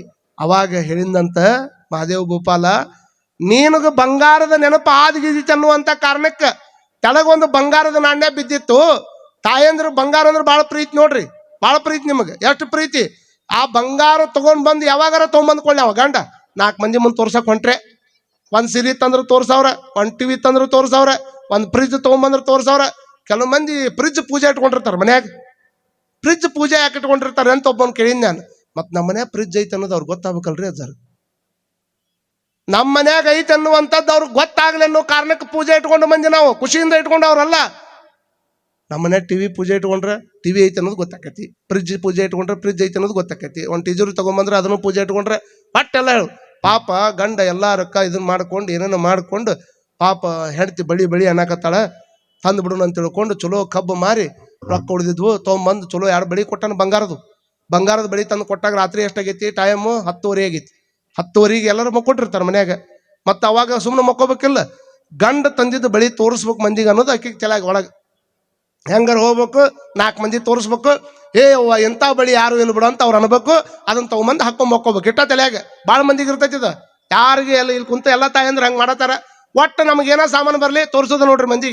ಅವ್ರ ಮಂದಿ ಗಂಡ ಚಲೋ ಒಪ್ಪಿಗೆ ಮಾಡ್ಕೊಂಡು ಚಲೋ ರೊಕ್ಕ ಖರ್ಚು ಮಾಡ್ಕೊಂಡು ಬಂದು ತಂದು ಕೊಟ್ಟಂದ್ರೆ ಖುಷಿ ಆಗಂಗಿಲ್ಲ. ಪಕ್ಕದ 4 ಮಂದಿ ಮನೆ ಅವ್ರು ಹೊಗಳಬೇಕಾ ನಿಮ್ಮನೆ, ಇಂಥ ಬಂಗಾರದ ಬಡಿ ನಾವು ನೋಡೇ ಇಲ್ಲ ಬಿಡು ಜಗತ್ನಾಗ ಅಂತ ಅನ್ಬೇಕು. ಅಂದ್ರೆ ಅಟ್ಟ ಭಾರಿ ಚಲೋ ತಂದಿ ಅಂತ. ಆ ಹೆಣ್ಮಗಳ ರಾತ್ರಿ ಎದ್ದು ಹೋಗ್ಯಾಳ, ಯಾರು ನೋಡ್ಬೇಕು? ಇವ್ರ ಮನ್ಯಾಗ ಈಕಿನ ಗಂಡ ಈಕಿಗೆ ಬಳಿ ತಂದು ಕೊಟ್ರೆ ಬೇರೆದಾರ ಈಕಿನ ಬಳಿ ನೋಡಕ್ಕೆ ಹೆಸರಿರ್ತಾರಲ್ಲ ಅವ್ರು. ಮಕ್ಕೊಂಡಿದ್ರು ಅವ್ರು ಪಾಪ. ಮಕ್ಕೊಂಡಿದ್ರು ಹಿಂಗಾಶ್ ಅಡ್ಡಾಡ್ಕೊಂಡು ಬಂತ. ಯಾರು ನೋಡಕ್ ತಯಾರಿಲ್ಲ. ಮುಂಜಾನೆ ಎದ್ದು 9 ಎದ್ದು ಹೆಣ್ಮಗಳ ಅಲ್ಲಿಕಿ ಬಳಿ ತೋರ್ಸಾಕಂತ ತಿಳ್ಕೊಂಡು 7ಕ್ಕೆ ಎದ್ದಾಳ. ಒಟ್ಟು ಬಾಂಡೆ ಸಾಮಾನೆಲ್ಲ ತೊಗೊಂಡು ಹೋಗಿ ಎಲ್ಲರೂ ಒಂದ ಕಡೆ ಕೆರೆಯಾಗ ಬಾಂಡೆ ಸಾಮಾನು ಬೆಳಗ್ತಿದ್ರು. ಅಲ್ಲಿ ಬಂದ ಏನು ಕೈ ಮುಂದೆ ಮಾಡಿ ಬಾಂಡೆ ಸಾಮಾನು ಬೆಳಗೋದು ಹಂಗೆ ಯಾರು ನೋಡ್ತಾರೆ ಯಾವ ತಂದಿ ಅಂತ ಕೇಳ್ತಾರಂತ. ಅಲ್ಲಿ ಒಬ್ಬರು ಕೇಳಾಕ ತಯಾರಿಲ್ಲ.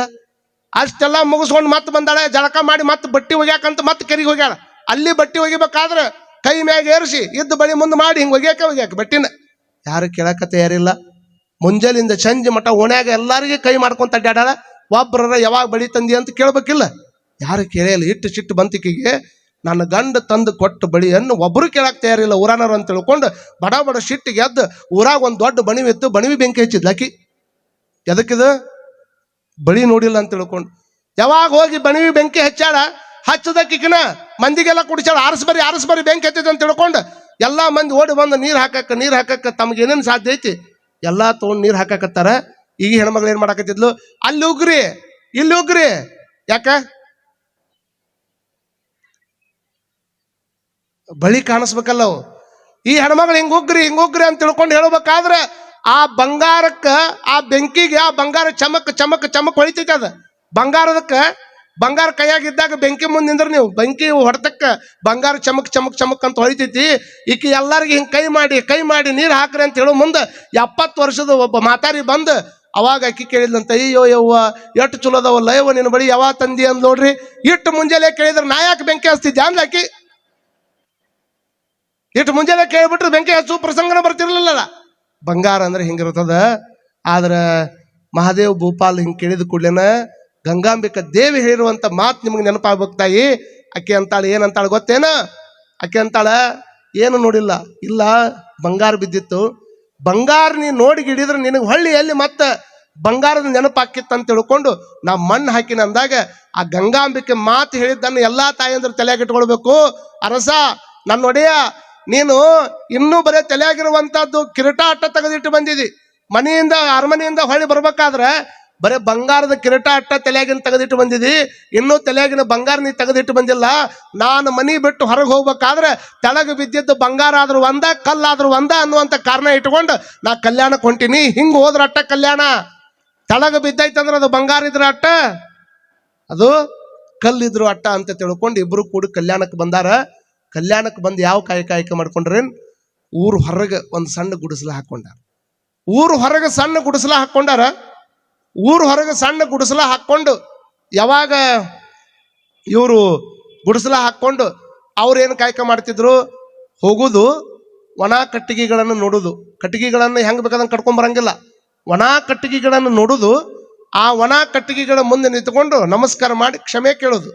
ನೋಡಪ್ಪ, ಕಟ್ಟಿಗೆಯನ್ನು ಕಡ್ಕೊಂಡು ಹೋಗ್ತೀನಿ ನನ್ನ ಅಂಗ ರಕ್ಷಣೆಗಾಗಿ ಅಲ್ಲ, ಹರಗಣ ತಿಂತನೆಯ ದಾಸೋಹ ಮಾಡಿಸುವುದಕ್ಕಾಗಿ, ಅಮರಗಣಗಳ ಹೊಟ್ಟೆಯನ್ನು ತುಂಬಿಸುವುದಕ್ಕಾಗಿ ಕಟ್ಟಿಗೆ ಕಡ್ಕೊಂಡು ಹೋಗಿ ಮಾರ್ಕೊಂಡು ಬಂದು ಅವ್ರ ಹೊಟ್ಟೆ ತುಂಬಿಸ್ಕೋತೀನಪ್ಪ. ಇದನ್ನು ನಾನು ಕಡಿಯಾಕತ್ತೀನಿ ಅಂತ ತಿಳ್ಕೊಂಡು ನನ್ನ ಅಂಗರಕ್ಷಣೆಗಾಗಿ, ನನ್ನ ಹೊಟ್ಟೆ ತುಂಬಿಸಿಕೊಳ್ಳೋದಕ್ಕಾಗಿ ಕಟ್ಟಿಗೆ ಕಡಿಯಂಗಿಲ್ಲ ಅಂತ ತಿಳ್ಕೊಂಡು ಅವು ಪೂಜೆ ಮಾಡಿಕೊಂಡು ಹೋಗಿ ಶಿವಪೂಜೆ ಆದ ಮೇಲೆ ಯಾವುದು ಒಣಗಿರ್ತದ, ಯಾವುದು ಚಿಗತಿರಂಗಿಲ್ಲ ಅಂತ ಕಟ್ಟಿಗೆಯನ್ನು ಕಡಿಬೇಕಾದ್ರೂ ಸಹಿತ ಅದಕ್ಕೆ ಹೋಗಿ ನಮಸ್ಕಾರ ಮಾಡಿ ಕೊಡಲಿ ಕೈಯನ್ನು ಹಾಕಿ ಅದನ್ನು ಕಟ್ ಮಾಡಿ ತಗೊಂಡು ಬಂದು ತಲೆ ಮೇಲೆ ಹೊತ್ಕೊಂಡು ಕಲ್ಯಾಣದ ಬೀದಿ ಒಳಗೆ ಮಾರಿ. ನೋಡ್ರಿ, ನಾ ಹೇಳಕತ್ತಿ ತಲೆಯಾಗಿಟ್ಕೊಡ್ರಿ, ಅರಮನೆಯಾಗಿರುವಂಥ ಬಂಗಾರದ ಕಿರೀಟ ಹಾಕ್ಕೊಂಡಂಥ ರಾಜ ಇಲ್ಲಿ ಬಂದು ಕಟ್ಟಿಗೆ ಹೊರೆಯನ್ನು ಹೊತ್ಕೊಂಡು ತಲೆ ಮೇಲೆ ಹೊತ್ಕೊಂಡು ಕಟ್ಟಿಗೆ ಬೇಕನ್ರಿ ಅಂತ ಕಲ್ಯಾಣದಾಗ ಮಾರಾಕತ್ತಾನ.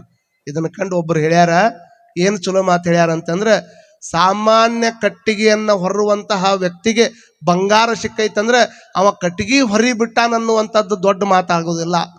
ಸಾಮಾನ್ಯ ಕಟ್ಟಿಗೆ ಹೊರಿಯನ್ನ ಹೊತ್ಕೊಂಡು ಜೀವನ ಮಾಡುವಂಥ ವ್ಯಕ್ತಿಗೆ ಬಂಗಾರದ ಕಿರೀಟ ಸಿಕ್ಕಾಗ ಕಟ್ಟಿಗೆ ಹೊರಿಯನ್ನು ತ್ಯಾಗ ಮಾಡೋದು ದೊಡ್ಡದಾಗೋದಿಲ್ಲ.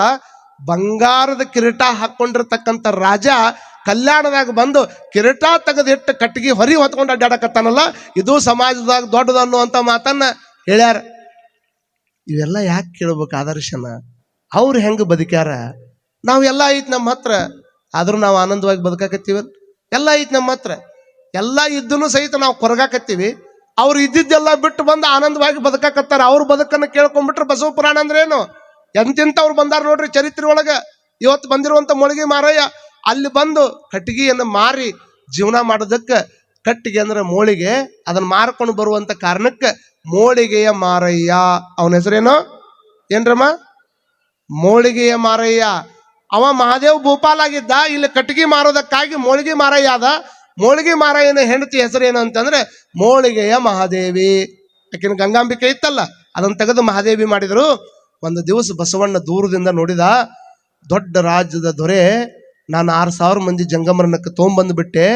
ಇಂಥ ದೊಡ್ಡ ರಾಜ ಇವತ್ತು ಬಂದು ಬರೀ ಕಟ್ಟಿಗೆ ಹೊರಿಯನ್ನು ಹೊತ್ಕೊಂಡು ಬಂದು ಕೆಲಸ ಮಾಡಕತ್ತಾನಲ್ಲಪ್ಪ, ಇಂಥವಂಗೆ ಒಂದಿಷ್ಟು ಏನಾದರೂ ಸಹಾಯ ಮಾಡ್ಬೇಕಂತ ಬಂತು ನೋಡ್ರಿ ಮನಸ್ಸಿನಾಗ. ಬಸವಣ್ಣವ್ರ ಮನಸ್ಸು ಕರಿಗಿ ಬಿಡ್ತಿತ್ತು, ಅದು ಕರಿಗಿ ಬಿಡ್ತಿತ್ತು. ಮತ್ತು ಅವ ಇದ್ದಾಗ ಹೋದ್ರೆ ನಾ ಕೊಟ್ಟರೆ ತೊಗೊಳಂಗಿಲ್ಲ, ಅವ ಇರ್ಲಾರ್ದಾಗ ಮನೆಗೆ ಹೋಗ್ಬೇಕಂತ ತಿಳ್ಕೊಂಡು ಅವ್ರ ಮನ್ಯಾಗ ಏನು ಅಂಬಲಿ ಪ್ರಸಾದ ಮಾಡ್ತಿದ್ರು, ಯಾರ ಮನೆಗೆ ಯಾರು ಬೇಕಾದ್ರೆ ಹೋಗ್ಬೋದು. ಅವಾಗ ಯಾರ ಮನೆಗೆ ಯಾರು ಬೇಕಾದ್ರೆ ಹೋಗಿ ಸ್ನಾನ ಪೂಜೆ ಮಾಡ್ಕೊಂಡು ಶಿವ ಪೂಜೆ ಮಾಡಿದ್ರಾಗನ ಅಂಬಲಿ ರೆಡಿ ಮಾಡ್ತಿದ್ರು, ಪ್ರಸಾದ ರೆಡಿ ಮಾಡ್ತಿದ್ರು, ಉಣಿಸಿ ಕಳಿಸ್ತಿದ್ರು. ಇದು ಕಲ್ಯಾಣದ ನಿಯಮ. ಅವ ಕಾಯಕಕ್ಕಂತ ಆ ಕಡೆ ಹೋದ. ಆ ಕಡೆ ಹೋದ ಕೂಡ್ಲೇನ ಈ ಕಡೆ ಬಸವಣ್ಣನವರು ವೇಷವನ್ನು ಬದಲಿ ಮಾಡಿಕೊಂಡು ಮನೆಗೆ ಬರ್ತಾರೆ. ಅವ್ವ ಮಹಾದೇವಿ, ಹೊಟ್ಟೆ ಹಸುವಾಗ್ಯದವ, ಒಂದಿಷ್ಟು ಪ್ರಸಾದ ಮಾಡ್ತೀನಿ, ಪ್ರಸಾದ ಕೊಡ್ತೀನಿ, ಪಟ್ನ 2 ಚರಿಗೆ ಜಳಕ ಮಾಡ್ಕೊಂಡು ಲಿಂಗ ಪೂಜೆ ಮಾಡ್ಕೋತೀನಿ, ನನಗೊಂದಿಷ್ಟು ಪ್ರಸಾದ ಕೊಡ್ತೀನಿ. ಯಾರಾದರೂ ನಿಮ್ಮ ಮನೆಗೆ ಅವರ, ನಿಮ್ಗೆ ಹೇಳಕತ್ತೀನಿ, ಯಾರಾದರೂ ಮನೆಗೆ ಬಂದು ಭಗವತಿ ಭಿಕ್ಷಾಂದೇಹಿ ಅನ್ನಕತ್ತಾನಂದ್ರೆ ಮುಂದೆ ಹೋಗ್ಬಾರ್ರಿ ಅನ್ನುವಂಥ ಸಂಸ್ಕೃತಿ ಇಟ್ಕೊಳಕ್ ಹೋಗ್ಬೇಡ್ರಿ. ಎಷ್ಟೋ ದಿವಸದ ಅವತ್ತಿನ ಕಾಲಕ್ಕೆ ಹಿಂದಿನ ಕಾಲದಾಗ ಮುಂದೆ ಹೋಗಿ ಬರ್ರಿ ಅನ್ನುವಂಥ ಕಾರಣಕ್ಕನ ಇವತ್ತಿಗೆ ಆ ಪಾಳೆ ಬಂದೈತೆ ಅವಂಗ. ಮತ್ತು ಅವಂಗ ಮುಂದೆ ಹೋಗಿ ಬಾ ಅಂದ್ರೆ ಮುಂದೆ ನಿಮಗೆ ಪಾಳೆನೂ ಬರೋದಲ್ಲ ಅದು. ಹಾಗಾಗಿ 100 ಕೆಲಸ ಇದ್ರೂ ಸಹಿತ ಹಸ್ಕೊಂಡು ಬಂದಾರಂದ್ರೆ ಯಾವನಾದ್ರೂ ಒಬ್ಬ ಬಂದಿರಲಿ, ಅವಂಗೊಂದು ತುತ್ತು ಅನ್ನ ಹಾಕುವಂಥ ಪ್ರಯತ್ನವನ್ನು ಮಾಡಿಬಿಟ್ರೆ, ಮನೆಯಾಗಿದ್ದ ಮಕ್ಕಳಿಗೆ ಉಣಿಸಿದ್ರೆ ತಾಯಿ ಅಕ್ಕಿರಿ, ಬರೀ ಮನೆಯಾಗಿದ್ದ ನಿಮ್ಮ ಹೊಟ್ಟೆಗೆ ಹುಟ್ಟಿರುವಂಥ ಮಕ್ಕಳಿಗೆ ಉಣಿಸಿದ್ರೆ ತಾಯಿ ಅಕ್ಕಿರಿ. ಯಾರಾದ್ರೂ ಹಸ್ಕೊಂಡು ಬಂದಿರತಕ್ಕಂಥ ವ್ಯಕ್ತಿಗಳಿಗೆ ಹೊಟ್ಟೆ ತುಂಬ ಅನ್ನ ಕೊಟ್ರಂದ್ರೆ ಜಗತ್ತಿನ ಮಹಾ ತಾಯಿ ಅಕ್ಕಿರಿ ಅನ್ನುವಂಥದ್ದನ್ನ ಯಾವ ತಾಯಿ ಅಂದರೂ ಕೂಡ ಮರಿಬಾರದು. ಯಾರ ಮನೆಗೆ ಬರಲಿ, ನೀವು ಬೇಕಾದಂಥ ಕೆಲಸ ಮಾಡ್ತಿರಲಿ, ಮಾಡುವಂಥ ಟೈಮ್ದೊಳಗೆ ನಿಮ್ಗೆ ಇದ್ದಿದ್ದು ಬಿಟ್ಟು ಹೋಗಿ ಅವ್ರಿಗೆ ಹೊಟ್ಟಿಗೆ ಒಂದು ತುತ್ತು ಅನ್ನ ಹಾಕುವಂಥ ಪ್ರಯತ್ನವನ್ನ ಎಲ್ಲ ತಾಯಂದರು ಮಾಡಬೇಕು. ಅಪ್ಪ ಅವರ ಬರ್ರಿ, ಜಂಗಮರು ಬರುವುದಕ್ಕಾಗಿನೇ ನಾವು ಅಲ್ಲಿಂದ ಇಲ್ಲಿ ಮಠ ಬಿಟ್ಟು ಬಂದೀವಿ, ಬರ್ರಿ ಒಳಗೆ ಅಂಬಲಿ ಮಾಡ್ತೀನಿ, ಬರ್ರಿ ಸ್ನಾನ ಮಾಡ್ಕೊ ಬರ್ರಿ ಅಂತ ಸ್ನಾನ ಪೂಜೆಗೆಲ್ಲ ತಯಾರು ಮಾಡಿ ಗಂಟಿ ಇಟ್ಟು ಅಂಬಲಿ ಮಾಡ್ಕೊಂತ ಕುಂತಿದ್ಲು. ಪೂಜೆ ಮುಗಿತು, ಅಂಬಲಿಯನ್ನ ಕುಡಿದ ಬಸವಣ್ಣ ಅಂತ ಅಂಬಲಿ ರುಚಿಯನ್ನೇ ನೋಡಿರ್ಲಿಲ್ಲ. ಏನ್ರಿ ಭಕ್ತಿ ಬೆರೆಸಿ ಕೊಡ್ತಾರಲ್ಲ, ಕೆಲವು ಮಂದಿ ಮಸಾಲೆ ಹಾಕಿ ಸಿಕ್ಕಾಪಟ್ಟಿ ಹಾಕಿ ಏನು ಬೇಕಾದ್ದು ಹಾಕಿದ್ರೆ ರುಚಿ ಆಗೋದಿಲ್ಲ, ಆದರೆ ಅದರೊಳಗೆ ಆಡಂಬರ ಇರ್ತದೆ. ಇನ್ನು ಕೆಲವು ಮಂದಿ ಏನೂ ಇರುವುದಿಲ್ಲ, ಎಣ್ಣೆ ಇರೋದಿಲ್ಲ, ಖಾರ ಇರೋದಿಲ್ಲ, ಉಪ್ಪಿರೋದಿಲ್ಲ, ಸುಮ್ಮನೆ ಭಕ್ತಿಯನ್ನು ಬೆರೆಸಿ ಹಿಂಗೆ ಕೊಟ್ಟು ಬಿಟ್ರೆ ಅಂತ ಪಂಚಾಮೃತವನ್ನು ಇನ್ನೊಮ್ಮೆ ಊಟ ಮಾಡಕ್ಕನ ಸಾಧ್ಯ ಇಲ್ಲ, ಅಷ್ಟು ಚಲೋ ಇರ್ತದ. ಯಾವಾಗ ಅಂಬಲಿ ಕುಡಿದು ಕೂಡಲೇ ಆನಂದ ಆಯಿತು. ಇನ್ನು ಇವ್ರ ಕೈಯಾಗ ರೊಕ್ಕ ಕೊಟ್ರೆ ಅವ ಇಸ್ಕೊಳ್ಳೋದಿಲ್ಲ ಅಂತ ತಿಳ್ಕೊಂಡು ಇನ್ನು ಪೂಜೆ ಮಾಡೋ ಮಣಿ ಇತ್ತಲ್ಲ, ಆ ಕಡೆ ಒಂದು 100 ಚೀಲ, ಆ ಕಡೆ ಒಂದು 100 ನಾಣ್ಯ, ಈ ಕಡೆ ಒಂದು 100 ನಾಣ್ಯ, ಸುಮಾರು 100 ನಾಣ್ಯಗಳಿರತಕ್ಕಂಥ ಬಂಗಾರದ ನಾಣ್ಯಗಳನ್ನು 2 ಚೀಲದಾಗ ಮಣಿ ಬುಡಕಿಟ್ಟು, ಆಯ್ತವಾ ತೃಪ್ತಿ ಆಯಿತು, ನಾ ಹೋಗಿ ಬರ್ತೀನಿ ಅಂತ ಹೊಂಟನಲ್ಲ. ಬಸವಣ್ಣ ಈ ಕಡೆ ಹೋದ ಮೇಲೆ ಕಟ್ಟಿಗೆ ಕಟ್ಕೊಂಡು ಬಂದು ತೆಳಗಿರ ಕಟ್ಟಿದ್ದ, ಒಳಗೆ ಬಂದ, ಸ್ನಾನ ಮಾಡಿದ. ಸ್ನಾನ ಮಾಡಿ ಮಣಿ ಒಳಗೆ ಹೋಗಿ ಕುಂದಿರ್ಬೇಕು ಅನ್ನೋದ್ರಾಗನ ಮಣಿ ಬುಡಕಿಟ್ಟಿದ್ವಲ್ಲ, ಅವು 2 ಕಣ್ಣಿಗೆ ಬಿದ್ದು ನೋಡ್ರಿ. ಯಾರಿಗೆ ಬಿದ್ದವು ಕೇಳಕತ್ತೀರಿಲ್ಲ ನೀವು? ಯಾರಿಗೆ ಕಣ್ಣಿಗೆ ಬಿದ್ದವು ಅವು? ಬಸವಣ್ಣ ಇಟ್ಟು ಹೋಗಿದ್ದು ಕಟ್ಟಿಗೆ ಕಟ್ಕೊಂಡು ಬಂದು ಮನೆ ಮುಂದೆ ಕಟ್ಟಿಗೆ ಇಳಿಸಿ ಸ್ನಾನ ಪೂಜೆ ಮಾಡಕ್ಕಂತೇನು ಗಂಡು ಬಂದಲ್ಲ, ಅವನ ಹೆಸರೇನು?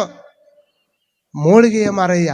ಮೋಳಿಗೆಯ ಮಾರಯ್ಯನ ಕಣ್ಣಿಗೆ ಬಿದ್ದು ಕೂಡಲೇನ ಒಂದು ಮಾತು ಹೇಳಿದ, ನೆಲವ ಸಾರಿಸು ಸತಿಯೇ ಮಲವ ತಾಗಿದೆ ಜಗಕ್ಕೆ. ಎಷ್ಟು ಚಂದ ಹೇಳ್ತಾನೆ ನೋಡ್ರಿ. ನೆಲವ ಸಾರಿಸು ಸತಿಯೇ ಮಲವ ತಾಗಿದೆ ಜಗಕ್ಕೆ.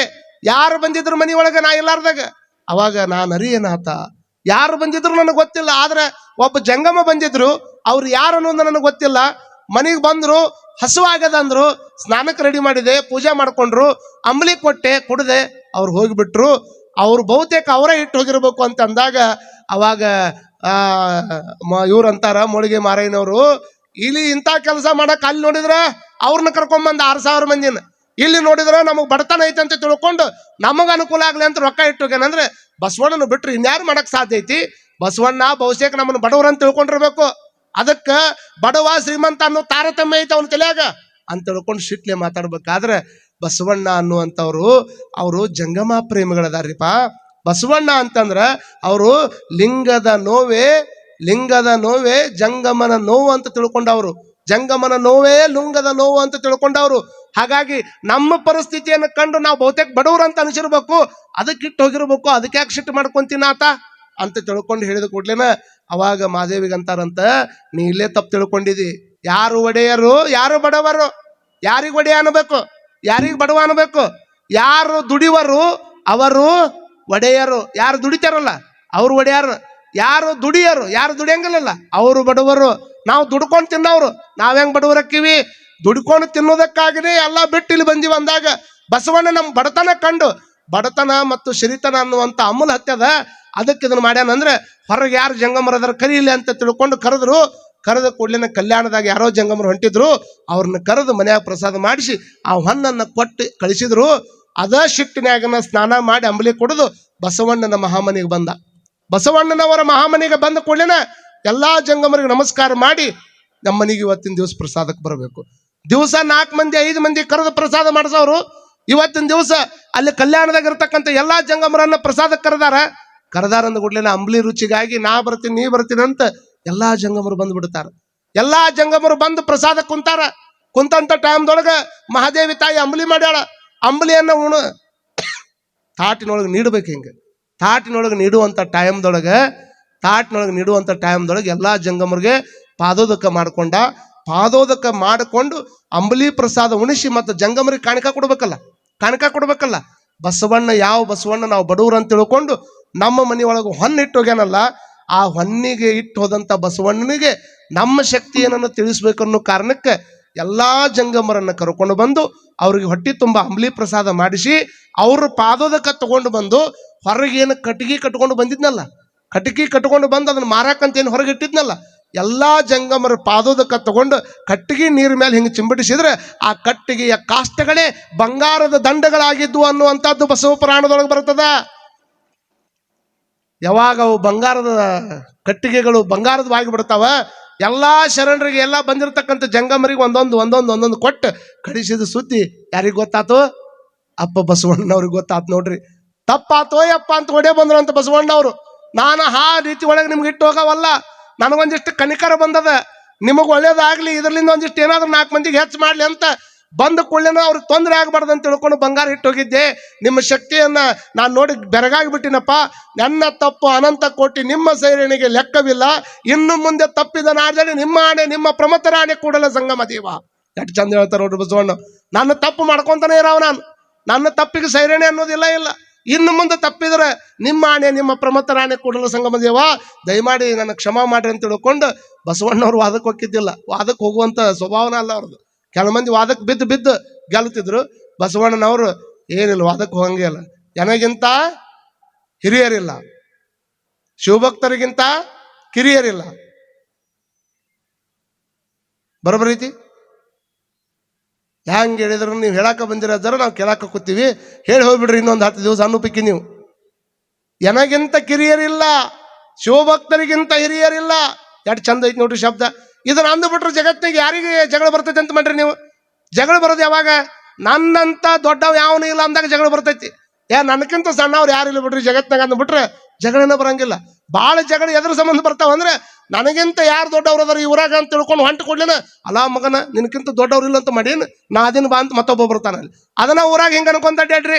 ಎದಗಿಂತ ಕಿರಿಯರಿಲ್ಲಪ್ಪ, ನೀವು ಅದಿರಲ್ಲ, ನಿಮ್ಮನ್ನು ಬಿಟ್ಟರು ದೊಡ್ಡವ್ರು ಯಾರಾದ್ರೂ ಈ ಊರಾಗಂತ ಅವ್ರಿಗೆ ಅನ್ಕೊಂತ ಹೋದ್ರಿ ಅಂದ್ರೆ ಯಾವ ಜಗಳ ಬರೋದೇ ಇಲ್ಲ. ಇದು ಬಸವ ತತ್ವ, ಬಸವಣ್ಣನ ಪುರಾಣದಾಗ ಬರತಕ್ಕಂಥ ವಿಷಯ. ಹಾಗಾಗಿ ಅಂತ ಅಪ್ಪ ಬಸವಣ್ಣನವರು ಕಲ್ಯಾಣದೊಳಗೆ ಒಂದು ಅದ್ಭುತವಾಗಿರ್ತಕ್ಕಂಥ ಒಂದು ಸೃಷ್ಟಿಯನ್ನು ಮಾಡಿದ್ರು. ಅವರು ಅಲ್ಲಿ ಬಂದು ಬಸವಣ್ಣನವರಿಗೂ ಸಹಿತ ತಮ್ಮ ಅದ್ಭುತವಾಗಿರ್ತಕ್ಕಂಥ ಶಕ್ತಿಯನ್ನು ತೋರಿಸಿ ಒಂದು ಚಲೋ ವಚನ ಬರೆದ್ರು. ಆ ವಚನ ಯಾವುದು ಅಂದ್ರೆ, ಆನೆ ಕುದುರೆ ಬಂಡಿ ಭಂಡಾರವಿದ್ದಡೇನು ತಾನುಂಬುವುದು ಪಡಿಯಕ್ಕಿ, ಒಂದಾವಿನ ಹಾಲು ಮಲಗುವುದು ಅರ್ಧ ಮಂಚ, ಹುರುಳಿಲ್ಲದ ಶಿರೆಯ ನೆಚ್ಚಿ ಕೆಡಬೇಡ ಮನುಜ, ಒಡಲು ಭೂಮಿಯ ಸಂಘ ಪ್ರಾಣ ವಾಯುವಿನ ಸಂಘ, ಕೈ ಹಿಡಿದ ಮಡದಿ ಪರರ ಸಂಘ, ಸಾವಿಂಗೆ ಸಂಗಡ ಆರೂ ಇಲ್ಲ ಕಾಣ ನಿಕ್ಕಳಂಕ ಮಲ್ಲಿಕಾರ್ಜುನ. ಇಷ್ಟು ಅದ್ಭುತವಾಗಿರ್ತಕ್ಕಂಥ ವಚನ ಬರೀತಾರೆ. ಅವಾಗ ಹೆಂಡತಿನೂ ವಚನ ಬರೀತಾಳ, ಗಂಡನೂ ವಚನ ಬರೀತಾಳ. ಇದರ ಅರ್ಥ ಏನು? ಭಾಳ ಅದ್ಭುತವಾಗಿರುವಂಥ ಅರ್ಥ ಐತಿ. ಆನೆ ಕುದುರೆ ಭಂಡಾರ ಹೇಳಿದ್ನಲ್ಲ,